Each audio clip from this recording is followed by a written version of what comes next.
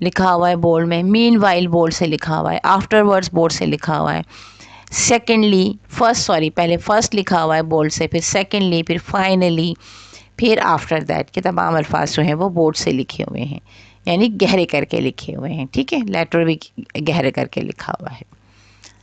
अच्छा जनाब, अब आ जाइए एक्सरसाइज पर। Read this words which you can use while the writing a step by step composition. अब कुछ उन्होंने आपको सीक्वेंस मार्कर्स दिए हुए हैं कि इनको पढ़िए, जो कि आप स्टेप बाय स्टेप किसी भी कंपोजिशन में इस्तेमाल कर सकते हैं। पहला है first, firstly, second, secondly, later, next, after that, later, LATER, later नहीं है, लेटर है, after that, meanwhile, in the meantime, finally. अच्छा जनाब, अब exercise number 12। Read the sentences given below, this are about Zara Haq. नीचे दिए गए अल्फाज सेंटेंसेस जुमलों को पढ़िए, ये ज़ारा हक के बारे में है। You would notice that these sentences are not in a proper sequence और ऑर्डर। आप ये नोटिस करेंगे कि ये सेंटेंसेस जो हैं वो सीक्वेंस ऑर्डर में तरतीब से नहीं हैं। First, arrange all these sentences in a correct sequence, and secondly join these sentences to construct a paragraph. पहले तो उनको तरतीब से लिखिए और फिर उसके बाद इन्हें ज्वाइन करके पैराग्राफ बनाइए। Use sequence marker such as first, next, after that, later, then, finally to link the sentences. और फिर सीक्वेंस मार्कर भी इस्तेमाल कीजिए, तमाम जो मैंने भी पढ़े हैं। तो इसका सोल्यूशन देख लेते हैं। अच्छा, एग्जाम्पल पहले देख लेते हैं, फिर हम सोल्यूशन देखते हैं। Example, Zara wakes up at 6 every morning and then takes a shower. ये आपको एग्जाम्पल की लाइन दी गई है। अब आपके पास वो सेंटेंसेस हैं जिनको आपको तरतीब से लिखना है। नंबर 1 पे है, at around 8:30 Zara sits before the computer and tries to learn typing. Number 2 पे है, she comes back from school at around 2 in the afternoon। Number 3 है, she finishes her homework by 7 in the evening। Number 4, Zara leaves for school at about 7:30 every morning। Number 5, she reads a book before going to sleep। Number 6, Zara joins her parents for a walk in the evening। Number 7, she takes a glass of milk and then switches off the light। आपने देखा कि तरतीब वैसे ही गलत है, यानी number 1 पे अगर ये लिखा हुआ है कि वो 8:30 बजे कंप्यूटर का काम करने बैठती है, कंप्यूटर के सामने बैठती है ताकि वो टाइपिंग सीखें, तो नंबर 2 पे लिखा हुआ है कि वो 2 बजे स्कूल से आती हैं। तो 2 बजे पहले बजे हैं, 8 बाद में बजे हैं। फिर उसके बाद लिखा है कि वो अपना 7 बजे शाम को वो अपना घर का काम कंप्लीट कर लेती है, होमवर्क जो उसे दिया गया है। फिर इसके बाद नंबर 4 पे वो कहते हैं कि जनाब वो तो 7:30 बजे स्कूल जाती है सुबह में। 5वें पर कहते हैं कि जनाब वो तो सो जाती है, किताब पढ़ती है और सो जाती है। 6 पर है, सारा joints her parents for a walk, कहने कि शाम में वो अपने वालिदैन के साथ वॉक पे जाती है। तो 7 में नंबर 7 पर वो कहते हैं कि वो 1 गिलास दूध पीती है और लाइट बंद करके सो जाती है। अब आपने देखा कि तरतीब कोई भी नहीं है, तो उसको तरतीब से करके लिखना है। तो आइए ज़रा तरतीब करते हैं। नंबर 12 एक्सरसाइज के सोल्यूशन सुनिए। Zara wakes up at 6 every morning and takes a shower. Zara 6 बजे सुबह उठ जाती है हर सुबह को और फिर वो गुस्ल करती है। After that Zara leaves for school at 7:30 every morning, और हर सुबह 7:30 बजे वो स्कूल जाती है। She comes back from school at around 2 in the afternoon, 2 बजे के करीब वो घर वापस आती है स्कूल से। She finishes her homework by 7 in the evening, 7 बजे शाम तक वो अपना काम कंप्लीट कर लेती है, अपना homework. She joins her parents for a walk in the evening, और शाम में वो अपने पेरेंट्स के साथ वॉक करने जाती है या उनको ज्वाइन करती है। लेटर, उसके बाद she reads a book before going to sleep, वो सोने से पहले किताब पढ़ती है। फाइनली, आखिर में she takes a glass of milk and then switches off light, वो 1 ग्लास ऑफ मिल्क, 1 गिलास दूध पीती है और फिर लाइट बंद करती है और सो जाती है। यहाँ पे जो ये हमारी थोड़ी सी टाइपिंग मिस्टेक हो गई थी, इसको भी हमने दुरुस्त कर दिया। अब आ जाइए इसके बाद एक्सरसाइज नंबर 13 पे।